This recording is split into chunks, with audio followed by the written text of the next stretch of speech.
Και επειδή λοιπόν έγινε λόγος για τις φωνές των παιδιών, ίσως είναι η ώρα να τις ακούσουμε. Αρχικά θα ακούσουμε τις φωνές των παιδιών από το σχολείο της Νάξου.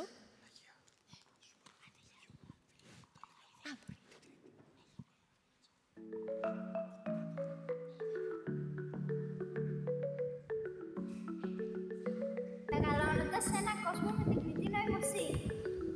Μέσα από τα μάτια των παιδιών. Το AI μου βοήθησε να λύσει το πρόβλημα του βιβλιοτικού. Ναι, και εμένα μου το εξήγησε με εικόνες. Ναι, αλλά έτσι θα μάθατε. Η νοημοσύνη με βοηθάει να μαθαίνω, αλλά πρέπει να χρησιμοποιώ και το μυαλό μου.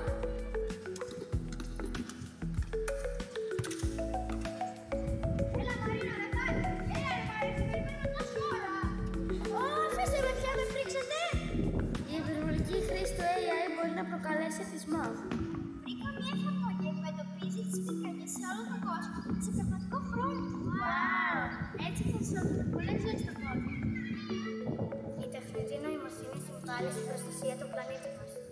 Ω, παιδιά, κοιτάξτε! Ο διευθυντής μας χορεύει στο TikTok. Μην τα πιστεύετε αυτά. Είναι ψεύτικο. Λογικά το έχουν φτιάξει με το AI. Η τεχνητή νοημοσύνη μπορεί να παραπλανήσει.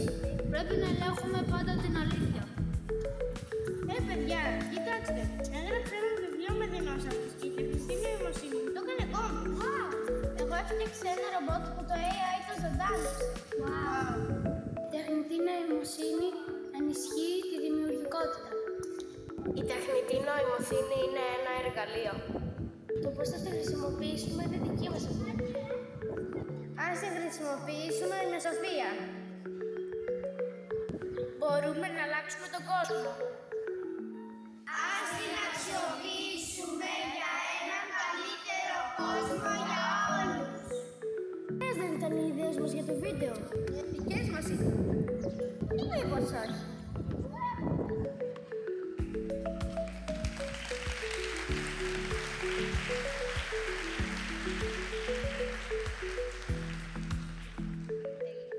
Με θέμα «Μεγαλώνοντας έναν κόσμο με τεχνητή νοημοσύνη», στάλθηκε μια πρόσκληση σε σχολεία, δημοτικά και γυμνάσια στη χώρα, ζητώντας από τα παιδιά, ενθαρρύνοντάς τα να σκεφτούν και μέσα από την τέχνη να μας εκφράσουν τις σκέψεις τους. Πώς νιώθουν άραγε αυτά σε έναν κόσμο με τεχνητή νοημοσύνη? Θεωρούν ότι η τεχνητή νοημοσύνη επηρεάζει τις σχέσεις τους με τον εαυτό τους, με τους άλλους, με το περιβάλλον? Μέσα από αυτό το κάλεσμα, λοιπόν, έτσι έχουμε πολύ μεγάλη χαρά και μας δίνεται η ευκαιρία να μοιραστούμε μαζί σας τις σκέψεις από σχολεία από όλη τη χώρα.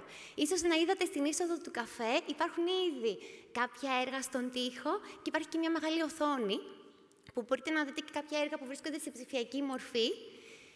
Αλλά εδώ, και θα θέλαμε πάρα πολύ να το κάνετε στο διάλειμμά σας, αλλά εδώ τώρα λιγάκι είμαστε για να απονείμουμε και κάποια βραβεία. Κάποια βραβεία, λοιπόν, 3 βραβεία για την ακρίβεια και 2 επένους σε 5 σχολεία, τα έργα των οποίων επιλέχθηκαν από την Επιτροπή Αξιολόγησης, που συστάθηκε για αυτό το σκοπό, με επικεφαλής τη διακεκριμένη εικαστικό κυρία Μαρία Παπαδημητρίου, την οποία ευχαριστούμε πάρα πολύ για τη συνεισφορά της.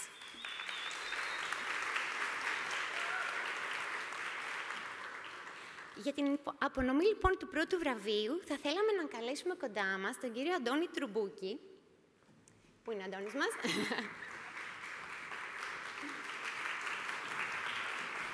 Ο Αντώνης Τρουμπούκης είναι Γενικός Γραμματέας της Ελληνικής Εταιρείας Τεχνητής Νοημοσύνης. Καλησπέρα σας. Είμαι μεγάλη μου χαρά που βρίσκομαι εδώ εκπροσωπώντας την Ελληνική Εταιρεία Τεχνητής Νοημοσύνης, που είναι ελληνικός μη κερδοσκοπικός επιστημονικός φορέας με στόχο την ενίσχυση και την πρόθεση της έρευνας, της καινοτομίας και της εκπαίδευσης στον τομέα της τεχνητής νοημοσύνης. Μέλη μας είναι Ελληνίδες και Έλληνες επιστήμονες που υπάρχουν είτε στην Ελλάδα είτε στο εξωτερικό, ή ακόμα και παραγωγικοί φορείς που εργάζονται για την πρόοδο και για της τεχνητής νοημοσύνης. Έχουμε ιδρυθεί το 1988 και είμαστε εδώ και 40 χρόνια ενεργοί. Και διάφορες δράσεις τις οποίες συντονίζουμε και συμμετέχουμε είναι συντονίζουμε το ετήσιο συνέδριο, το Ελληνικό Συνέδριο Τεχνητής Νοημοσύνης, διαγωνισμούς για διδακτορικές διατριβές, επίσης προσφέρουμε οικονομική ενίσχυση σε φοιτητές για συμμετοχή σε συνέδρια κτλ. Τώρα όμως, επειδή πιστεύουμε ότι πέρα από τις επιστημονικές μας δράσεις, πιστεύουμε ότι η τεχνητή νοημοσύνη πρέπει να διαδοθεί σε όλη την κοινωνία, ουσιαστικά. Θέλουμε δηλαδή να μην είναι η τεχνητή νοημοσύνη μία τεχνολογία των ειδικών, αλλά να περάσει και στην εκπαίδευση. Θεωρούμε πολύ σημαντικό να υπάρχει και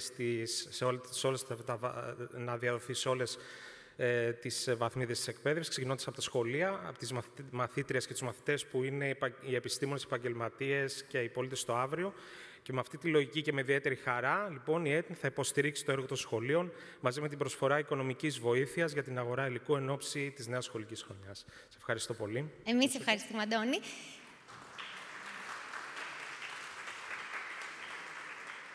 Το βραβείο, λοιπόν, δραματοποιημένης παρουσίασης απονέμεται στο πρώτο Δημοτικό Σχολείο Νέας Ιωνίας και έχουμε τη χαρά να έχουμε μαζί μας τη μαθήτρια Ελένη Καραμούζα Γαλατσάτου και την εκπαιδευτικό κυρία Βασιλική Στρατάκη. Ας σας υποδεχτούμε στη σκηνή. Το δίνει σκηνή.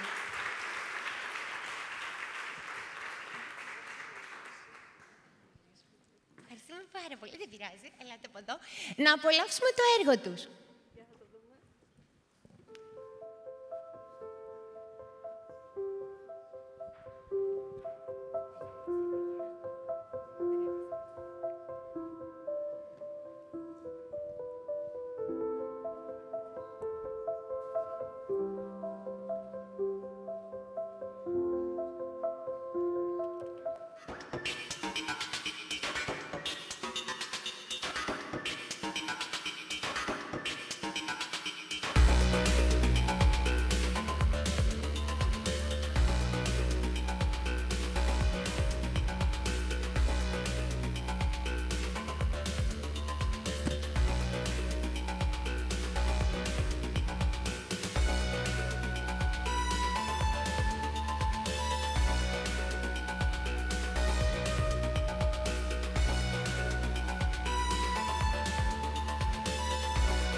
Ευχαριστούμε πάρα πολύ.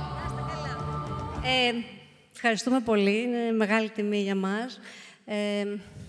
Εμείς, ως σχολείο, πιστεύουμε στην εκπαίδευση έξω από την τάξη, outdoor education, που λέμε, και επίσης θεωρούμε σημαντικό να ενισχύσουμε τον εαυτό του κάθε παιδιού, να καταλάβει ότι είναι ξεχωριστό και σημαντικό το κάθε παιδί. Αυτό θα του δώσει μια δύναμη εσωτερική, θα ενισχύσει δηλαδή την εσωτερική του πυξίδα, που σημαίνει ότι όταν ένα παιδί έχει μια πολύ δυνατή πηξίδα, δεν θα φοβάται τίποτα, ξέρει πού πηγαίνει, ξέρει πού στέκεται, ξέρει πόσο σημαντικό είναι το ίδιο και οι άλλοι, γιατί ζούμε μαζί με τους άλλους, και όλα αυτά που μπορεί η τεχνητή νοημοσύνη να φέρει, τα κακά, ας πούμε, νομίζω ότι με μια τέτοια ενδυνάμωση ένα παιδί θα τα προσπεράσει και θα πάει παρακάτω. Ευχαριστώ πολύ, να είστε καλά. Ευχαριστούμε, το είπατε πάρα πολύ ωραία. Ευχαριστούμε πολύ. Τέλεια. Για το βραβείο, λοιπόν, ηχητικής αφήγησης, θα θέλαμε να προσκαλέσουμε τον κύριο Γιώργο Σιμόπουλο, υπεύθυνο εκπαίδευσης της UNICEF. Πού είναι ο Γιώργος μας?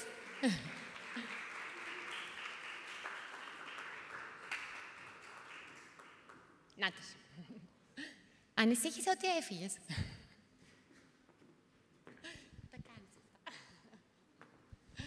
Ευχαριστώ, Δώρα. Ευχαριστώ όλους τους διοργανωτές, όλους όσους και όσες έχετε το κουράγιο να είστε εδώ ακόμα.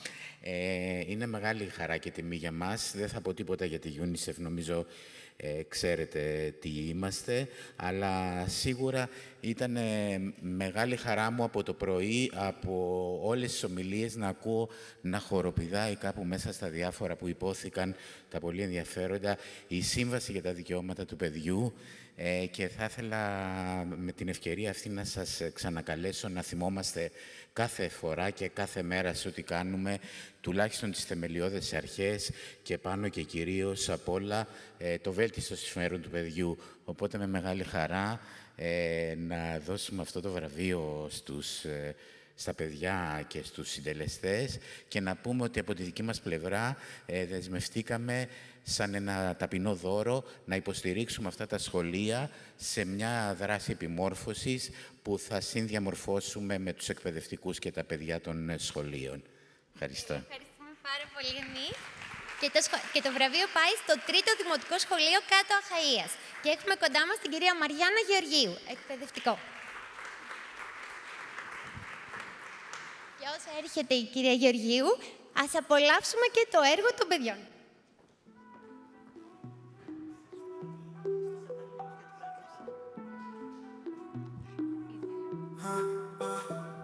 Ρομποτάκι, βοήθησε στο λεπτό. Κάνε τις δουλειές μου για να ξεκουραστώ. Πρόσεχε όμως, πονηρός είμαι εγώ. Δεν τα πιστεύω όλα γιατί μπορώ και να σκεφτώ. Ξέρω ότι δεν νιώθεις όπως κι εγώ. Χαρά, λύπη, πόνο, μόνο εγώ μπορώ να αισθανθώ. Ρομποτάκι, σε έφτιαξα εγώ. Να σε χρησιμοποιώ μόνο όταν θέλω εγώ.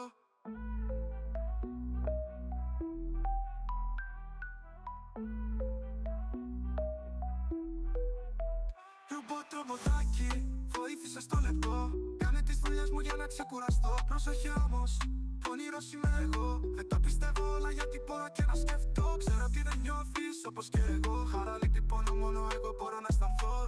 Ρομποτάκι, σε έφτιαξα εγώ. Να σε χρησιμοποιώ μόνο όταν θέλω εγώ.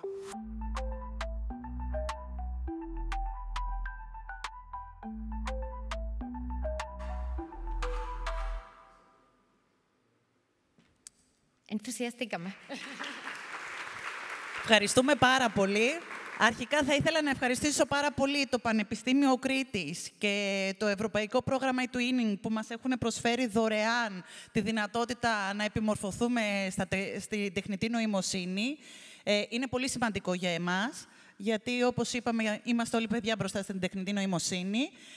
Αυτό το βραβείο, σας ευχαριστώ πάρα πολύ που το παίρνουμε. Σας ευχαριστούν οι μαθητές μου κυρίως. Είναι πολύ σημαντικό για μας, γιατί είμαι για 3η συνεχόμενη χρονιά δασκάλα σε ένα σχολείο και έχω αμιγώς τμήμα Ρωμά μαθητών. Έχω 25 Ρωμά μαθητές και αυτή είναι η μεγαλύτερη επιβράβευση.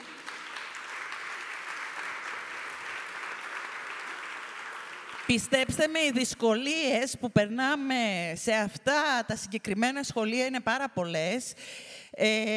Προσπαθούμε να δώσουμε όραμα και όθηση σε παιδιά που δυστυχώς δεν έχουν πολλές επιλογές. Είστε ο κατάλληλος για να μας βραβεύσετε.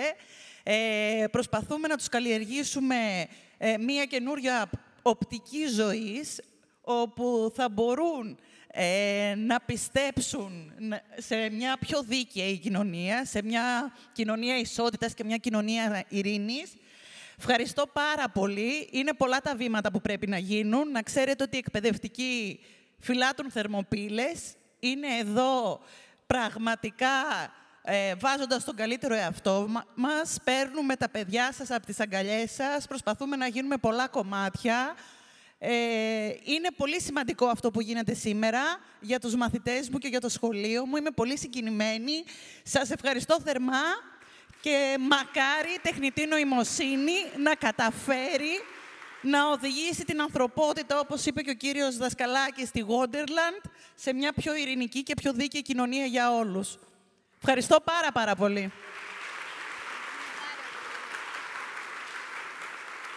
Ευχαριστούμε πολύ τη Μαριάννα, ευχαριστούμε πολύ τον Γιώργο. Και τώρα ήρθε η ώρα να καλέσουμε τον Δημήτρη τον Πετάκο, ο οποίος είναι επιμελητής του Εθέριον, για να αποδώσει το βραβείο εικαστικής έκφρασης.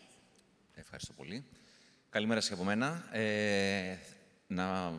Πριν πω κάποια πράγματα για το Εθέριον που νομίζω ότι έχουν μια αξία για όσες και όσοι το γνωρίζουν, μπορούμε να δείξουμε ένα σύντομο τρέιλερ, μια ταινιούλα, για να πάρετε μια εικόνα.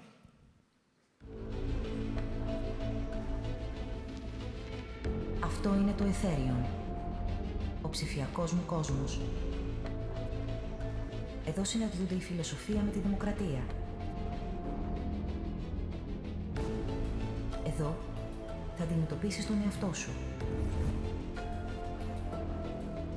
αλλά και τους άλλους.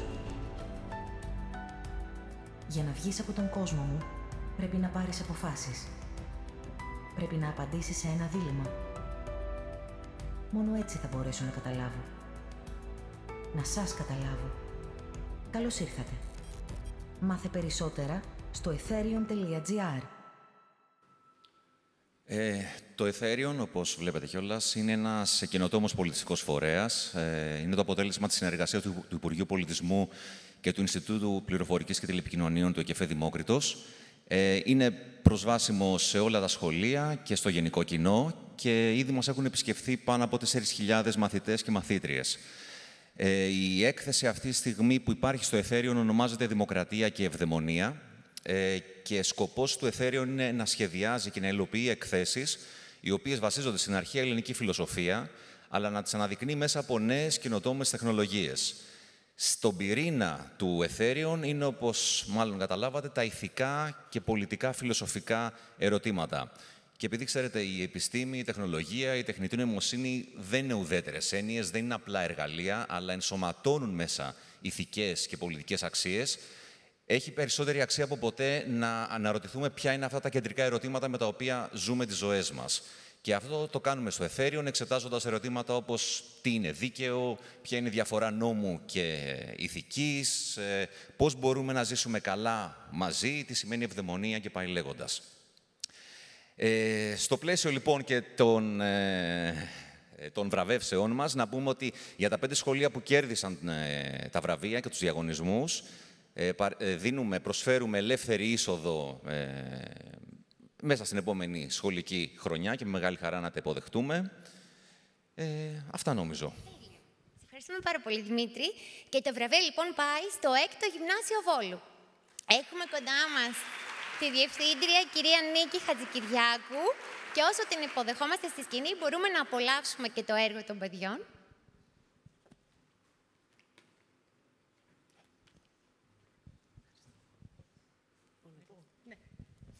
Καλησπέρα και από μένα. Έρχομαι από το Βόλο.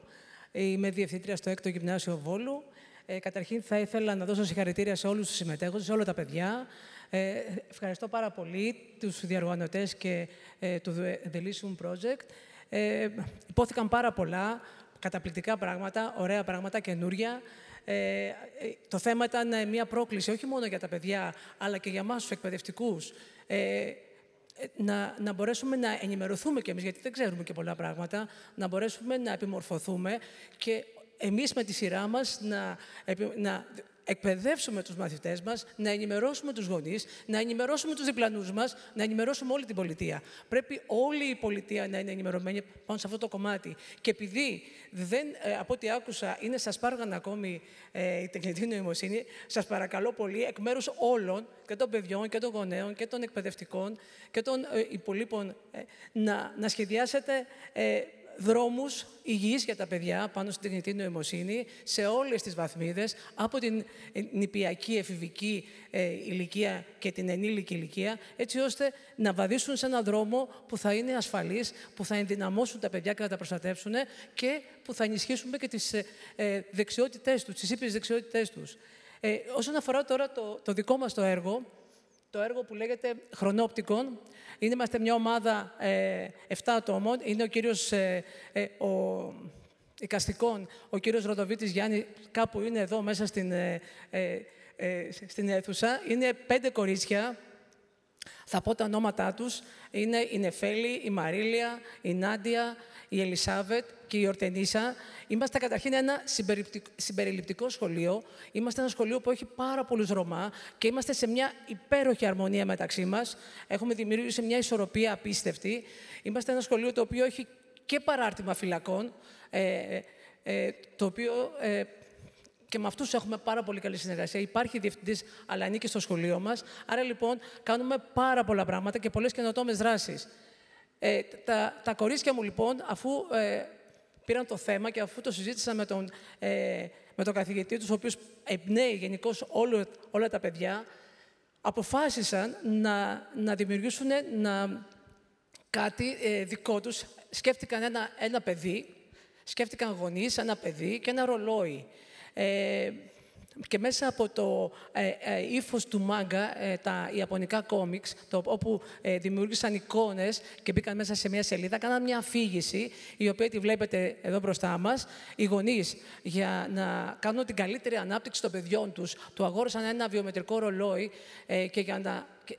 και για μένα και για να το επιτηρούν κατά κάποιον τρόπο, χωρίς να ξέρουν τις συνέπειες. Το ρολόι το φοράει το παιδί και προχωράει και αρχίζει το ρολόι να μπαίνει μέσα στην καθημερινότητά του. Να του λέει πώς θα φάει, πώς θα ντυθεί, πώς θα τρέξει, τι θα κάνει και πώς να ελέγχει τα συναισθήματά του, να μην γελάει, να μην φωνάζει. Και στο τέλος φτάνει να βλέπει τον εαυτό του στον καθρέφτη και να βλέπει ένα ρομπότ και να λέει εντάξει, να λέει τη τεχνητή νοημοσύνη, το ρολόι, ότι ο στόχος μου επετεύχθη. Δεν θέλουμε να φτάσουμε εκεί. Πρέπει να ενημερωθούμε, πρέπει να εκπαιδευτούμε, έτσι ώστε να κάνουμε καλή χρήση της τεχνητής νοημοσύνης. Χρειάζεται στη ζωή μας, γιατί η τεχνολογία τρέχει με ρυθμούς που δεν μπορούμε να τους φτάσουμε, αλλά καλό είναι να τους εκπαιδεύσουμε έτσι ώστε να παίρνουν τα θετικά στοιχεία από όλη την τεχνολογία και ο τεχνολογικός εγγραμματισμός σίγουρα πρέπει να υπάρχει. Σας ευχαριστώ πολύ. Ο κύριος Ροδοβίτης, αν είναι, δεν τον βλέπω τώρα, αν είναι στην αίθουσα, να έρθει και εκείνος εδώ, αν μπορεί να έρθει, ο κύριος Ροδοβίτης. Αν θέλει να έρθει βεβαίως, να πάρετε το βραβείο. Ευχαριστούμε πάρα πολύ. Ευχαριστούμε πολύ και τον Γιάννη Τεροβοδίτη. Ωραία. Έλα, κύριε Ροδοβίτη. Θέλετε να έρθετε. Έλα. Ωραία. Τέλεια. Πού είσαι?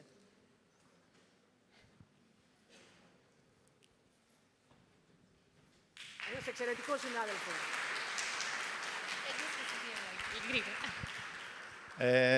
Έχω να πω ότι σας ευχαριστώ πολύ, σας ευχαριστούμε για αυτή την ευκαιρία και να πούμε ότι λυπόμαστε που τα παιδιά δεν είναι μαζί μας.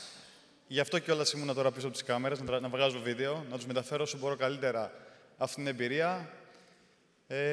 Αυτά. Σας ευχαριστούμε πολύ. Εμείς ευχαριστούμε. Συγχαρητήρια και πάλι. Να είστε καλά. Ευχαριστούμε, Δημήτρη. Τέλει. Και τώρα θα ήθελα να προσκαλέσω την κυρία Μάντα Ντακρούθ Κώστα, ακτιβίστρια για το κλίμα, νεαρή, όπως θα δείτε και εσείς, σύμβουλο του Οικουμενικού Συμφώνου των Ηνωμένων Εθνών για τις Επιχειρήσεις και ιδρύτρια του Ινστιτούτου Sustainable Perifa. Thank you so much for being with us. Ευχαριστώ. Καλησπέρα. This is the only Greek that I know, guys. I'm so sorry. So my name is Amanda Costa. I am the founder of Perifa Sustentável Institute, Sustainable Periphery. I am also a United Nations Youth Ambassador, and 2 years ago, I received the Forbes Under 30 list. And probably you are asking what I am doing here. I'm from Brazil, and I travel all this journey to meet Alessandra and Virto because I am part of Eco-Civilization Coalition, that is a network of global environmentalists that are doing something to take care of the world. And yesterday, Myrtle invited me to come here and give me some words, because I also work with youth. And when I was here, I was thinking what I could say to these amazing people who are doing this incredible job. First of all, I'd like to share a story that happened when I was 12, 13 years old. I used to play volleyball, and I had a teacher. His name is Petro Pawlowski, and teacher Petro, he changed my life completely. I was very competitive. I liked to win, and every time when I saw my team lazy, I got very angry. And once, teacher Petro Pawlowski asked me to come there, and he had the most important conversation in my life. He saw me as a leader, but he understood that he needs to update me.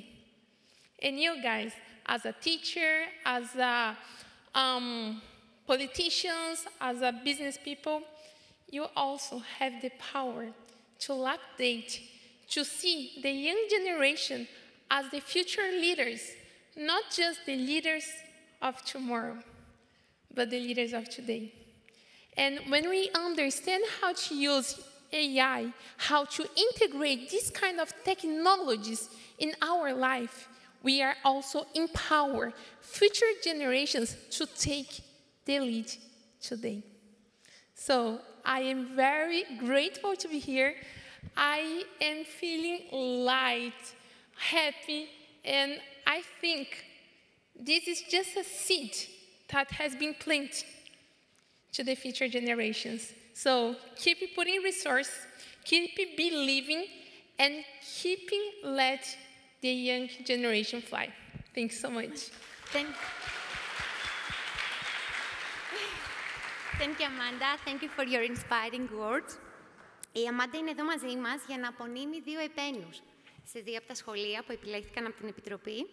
Ο πρώτος έπαινος δραματοποιημένης παρουσίασης απονέμεται στο Ειδικό Δημοτικό Σχολείο Κοφών Βαρικών Πάτρας και έχουμε τη χαρά να έχουμε κοντά μας την εκπαιδευτικό κυρία Ελευθερία Χριστοδουλοπούλου.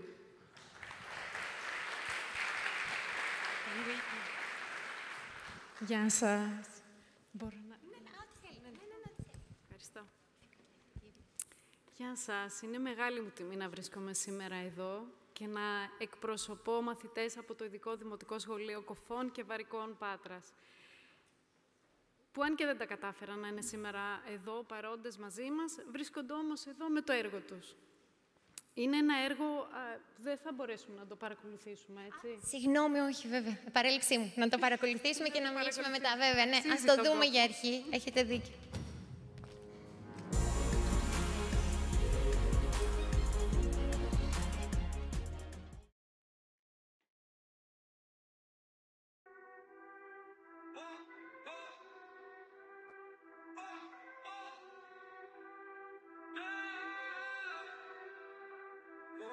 Όταν με κοροϊδεύουν ή με πληγώνουν, δεν φωνάζω, δεν χτυπάω, χρησιμοποιώ το μυαλό μου.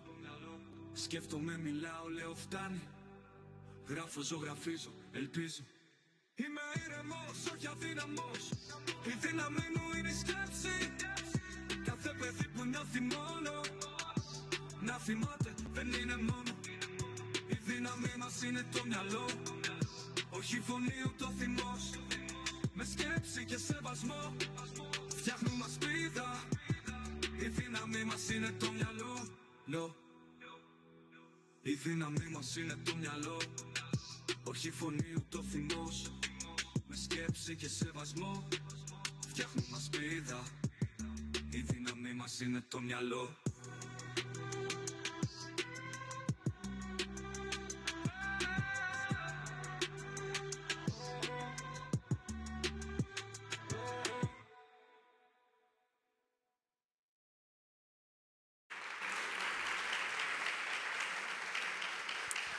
Εγώ είμαι εκπαιδευτικός, η Χριστοδουλοπούλου Ελευθερία. Είναι ένα έργο το οποίο γεννήθηκε από την ανάγκη να εκφράσουν και να δημιουργήσουν τα παιδιά, να μιλήσουν με τη δική τους τη φωνή. Η αρχική έμπνευση ήταν από τον Νεκτάριο, ήταν το παιδάκι με την άσπρη μπλούζα, ένας μαθητής 4ης τάξης, Είναι 10 ετών, είναι ειδικό σχολείο. Είναι ένα παιδί με ξεχωριστή ευαισθησία που μεγαλώνει σε πλαίσιο φιλοξενίας, αντιμετωπίζοντας από πολύ νωρίς σημαντικές προκλήσεις. Είναι μια ιδέα που γεννήθηκε ουσιαστικά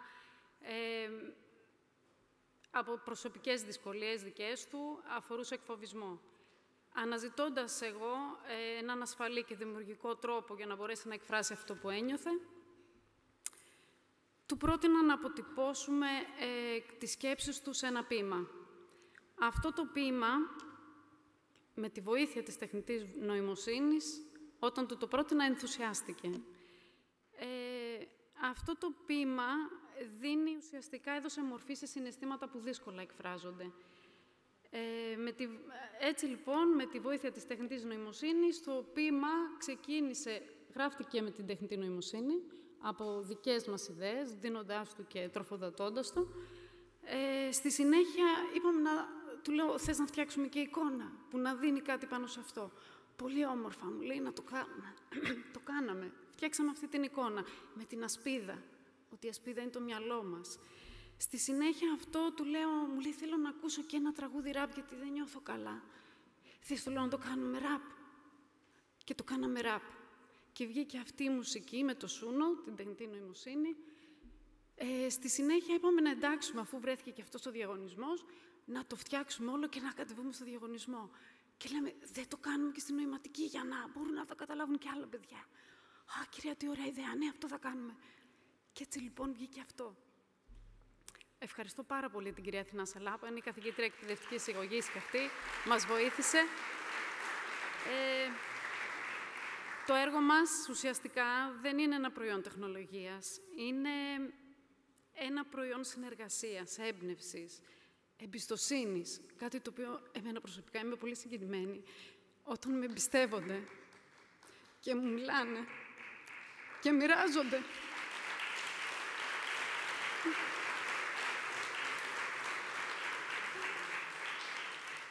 Ως εκπαιδευτικός πληροφορικής πάντα προσπαθώ να έρχομαι κοντά στα παιδιά και με την τεχνολογία να μπορούμε να εκφραζόμαστε μέσα από όλο αυτό. Και η τεχνητή νοημοσύνη πραγματικά είναι ένα εργαλείο που μπορείς να το χρησιμοποιήσεις και να δώσεις έκφραση σε κάτι το οποίο δύσκολα μπορείς ακόμα και να το μοιραστείς. Αυτή τη στιγμή είμαι πολύ συγκινημένη που κατάφερα και έφερα ένα παιδί με τόσες πολλές δυσκολίες να εκφράσει τον πόνο του. Και χαίρομαι πολύ γι' αυτό. Σας ευχαριστώ πάρα πολύ.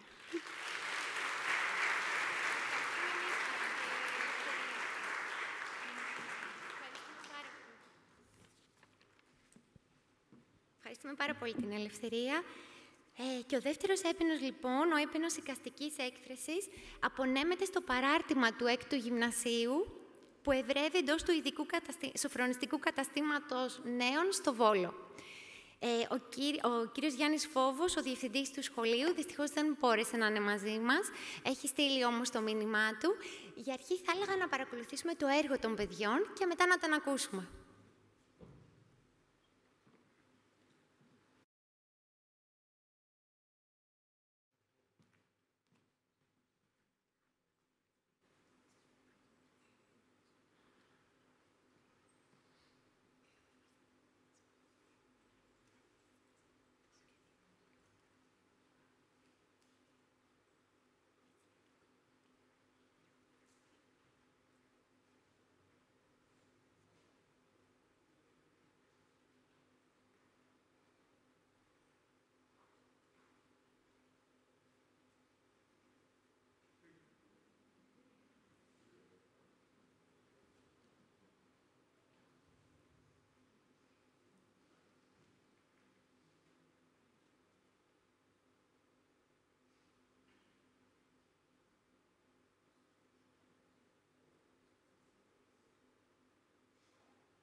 Τέλεια. Νομίζω μπορούμε να ακούσουμε και το μήνυμα του κυρίου Φόβου. Καλησπέρα σε όλες και σε όλους και σας ευχαριστούμε καταρχάς για την παρουσία μας σε αυτή την εκδήλωση, έστω και με αυτόν τον τρόπο. Είμαστε δύο σχολικές μονάδες μέσα στο ειδικό σοφρονιστικό κατάστημα Νέων Πόλου, το παράρτημα του 6ου Γυμνασίου που λειτουργεί από το 2002 και από την επόμενη σχολική χρονιά γίνεται αυτόνομη σχολική δομή και το 33ο Δημοτικό Σχολείο που λειτουργεί από το 2010.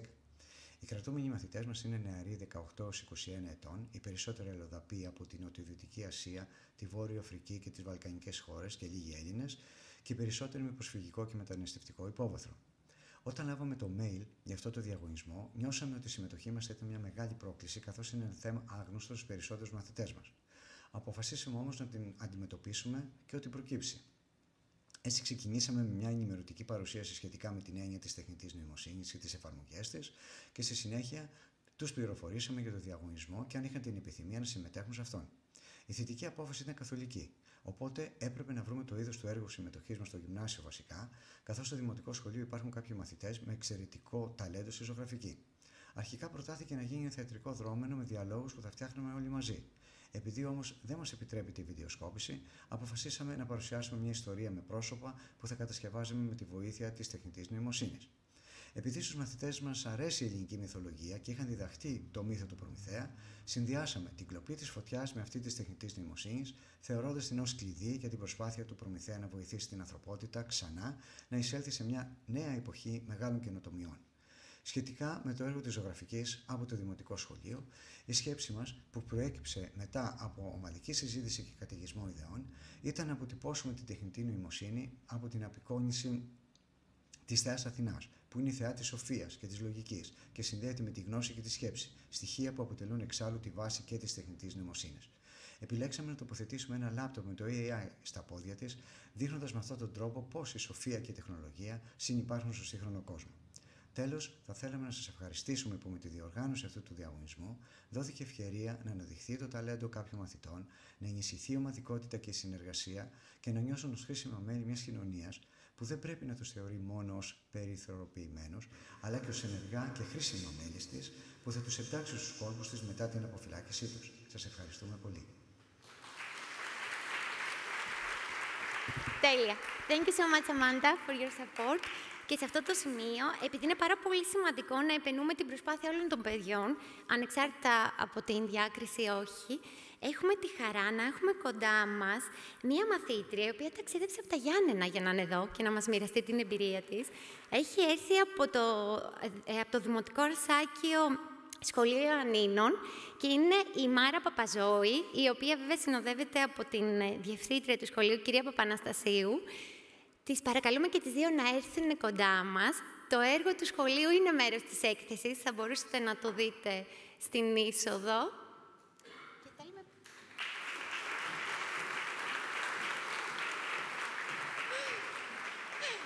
Καλώς ήρθατε. Θα θέλαμε να ακούσουμε λίγο τη Μάρα για αρχή. Εγώ θα πάω του χρόνου 6η Δημοτικού. Με λένε Μάρα Παπαζόη και πάω στο Ρασάκιο Ιωαννίνων. Κάναμε ένα podcast στο οποίο ρωτήσαμε το AI κάποια πράγματα, κάποιες ερωτήσεις βασικά. Πρώτη ερώτηση ήταν πώς μπορούμε να βελτιώσουμε τους βαθμούς μας στο σχολείο.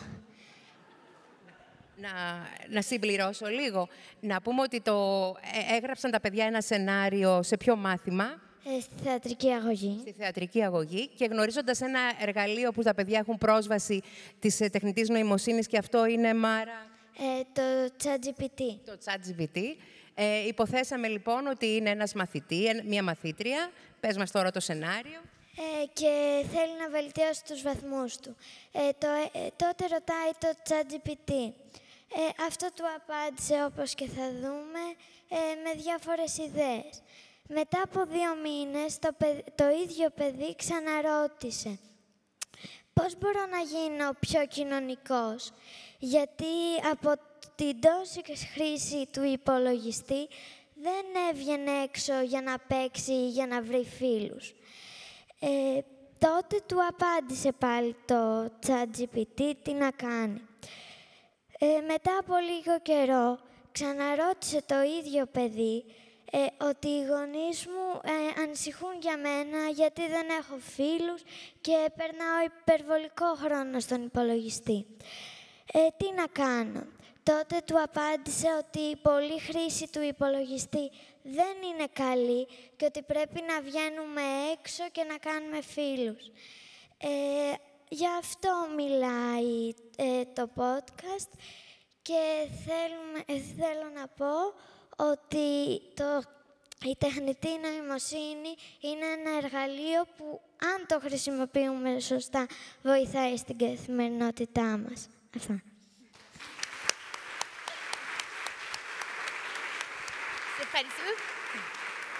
Σε ευχαριστούμε πάρα πολύ, Μάρα. Μας τα πεις πολύ ωραία. Να σε ρωτήσω εγώ κάτι. Τι χάρηκες όλη αυτή τη διαδικασία, εσύ και οι φίλοι σου? Ναι, γιατί ήταν πάρα πολύ ενδιαφέρον και περάσαμε καλά. Τέλεια. Ευχαριστούμε πάρα πολύ. Ευχαριστούμε πολύ τους διοργανωτές για αυτή την ευκαιρία. Ήταν πολύ ωραία πρωτοβουλία να συμμετάσχουν και τα σχολεία. Συγχαρητήρια και σε όλα τα σχολεία που βραβεύτηκαν. Ακούστηκε τον πάνελ για την εκπαίδευση και νομίζω μας έχει καλύψει όλους και το συμπέρασμα ίσως το βρίσκουν τα ίδια τα παιδιά, ότι αν μπορούν να αξιοποιούν την τεχνητή νοημοσύνη και την τεχνολογία σωστά, δεν έχουμε να φοβηθούμε τίποτα και φυσικά η εκπαίδευση έχει μπροστά της μια πρόκληση να μπορέσει να το καταφέρει αυτό, γιατί θέλουμε πολίτες με ψηφιακές δεξιότητες που να τις χρησιμοποιούν για να είναι ενεργοί πολίτες. Ευχαριστούμε πολύ και εμείς. Καλή συνέχεια. Τέλεια, σας ευχαριστούμε πάρα πολύ.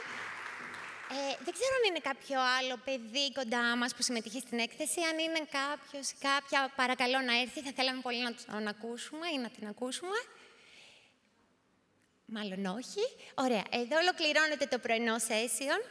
Σας ευχαριστούμε πάρα πολύ για την προσοχή σας, το ενδιαφέρον σας, τις ερωτήσεις σας. Ακολουθεί ένα σύντομο διάλειμμα και 4 παρατέταρτο ξεκινάει το Young Scholar Session στο φουαγέ των τεχνών, στο υπόγειο. Ευχαριστούμε πολύ.